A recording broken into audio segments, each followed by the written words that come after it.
Russian diplomats need to be isolated so that they do not spread disinformation. The Minister of Foreign Affairs of Ukraine, Dmytro Kuleba, is sure. He stated this during a meeting with the head of the Organization for Security and Cooperation in Europe, Foreign Minister of Malta, Jan Bog.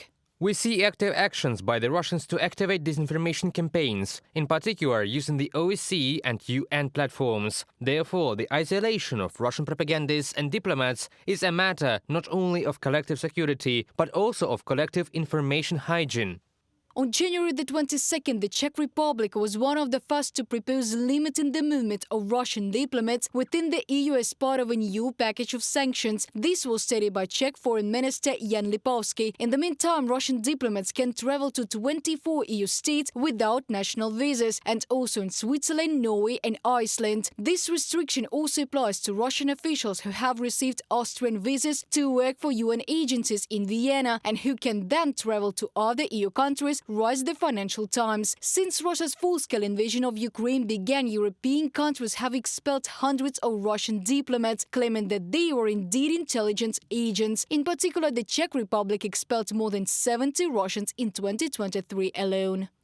If we take specific employees of the Foreign Policy Department of Russia, we understand from numerous examples of their behavior, their statements, their attempt to deny the most obvious facts. In principle, they don't give a damn about any of this. The only exception is when we prosecute them. There were such precedents. One can recall the fate of the leadership of the Foreign Policy Department of Nazi Germany after World War II.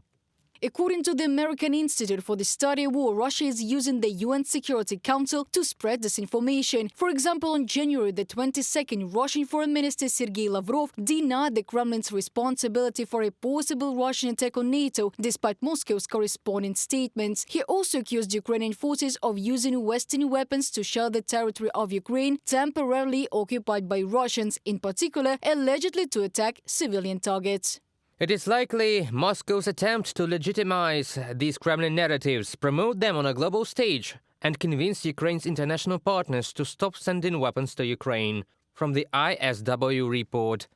Analysts at the Institute for the Study of War are confident Russian disinformation at the UN is an attempt to create information conditions for probable future aggressive actions of the Russian Federation against NATO members and other states. Reported by Diana Kolesnik, Христина Домбровська, UATV News.